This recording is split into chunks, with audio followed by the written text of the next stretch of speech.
बहुत समय पहले एक पवित्र वन में दो संत रहते थे।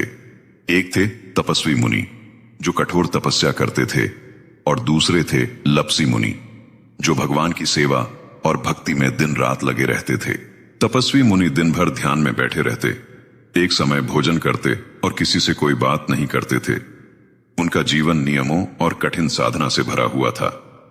वहीं लप्सी मुनि साधारण जीवन जीते थे। वे रोज भगवान के लिए स्वादिष्ट लप्सी, गेहूं का हलवा बनाते, मंदिर सजाते, भजन गाते और आने जाने वालों को प्रेम से भोजन कराते।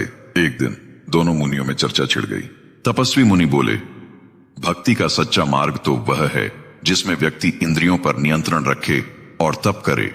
लप्सी मुनि मुस्कुराए, महाराज, तप तो आवश्यक है, पर जब तक प्रेम नहीं होगा तब तक भगवान प्रसन्न नहीं होंगे। यह वाद विवाद धीरे धीरे बढ़ता गया। अंत में दोनों ने तय किया कि वे भगवान से ही पूछेंगे कि सच्ची भक्ति किसकी है। दोनों ने गंगा तट पर जाकर भगवान विष्णु का आह्वान किया। भगवान विष्णु मुस्कुराए और बोले, मैं कल तुम्हें बताऊंगा कि सच्चा भक्त कौन है। अगले दिन भगवान विष्णु ने एक लीला रची। उन्होंने एक घायल कुत्ते का रूप लिया और उस रास्ते पर गए जहां तपस्वी मुनि ध्यान में बैठे थे। कुत्ता दर्द में कराह रहा था, पर तपस्वी मुनि ने आंखें खोली भी नहीं। उन्होंने सोचा, यह माया है, मुझे विचलित नहीं होना चाहिए। थोड़ी देर बाद वही कुत्ता लप्सी मुनि के आश्रम पहुंचा।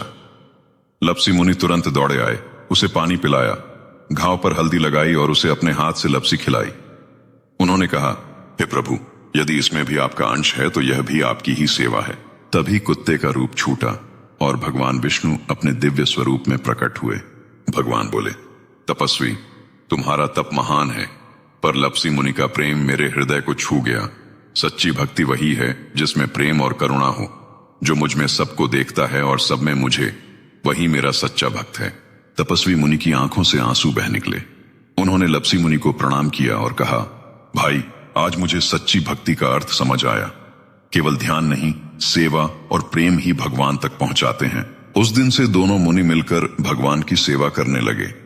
एक तप करता, दूसरा प्रेम से भोग लगाता। और तभी से यह कथा लप्सी तपस्वी की कहानी कहलाने लगी, जो हमें सिखाती है कि भक्ति का सार प्रेम है और प्रेम ही परम तप है।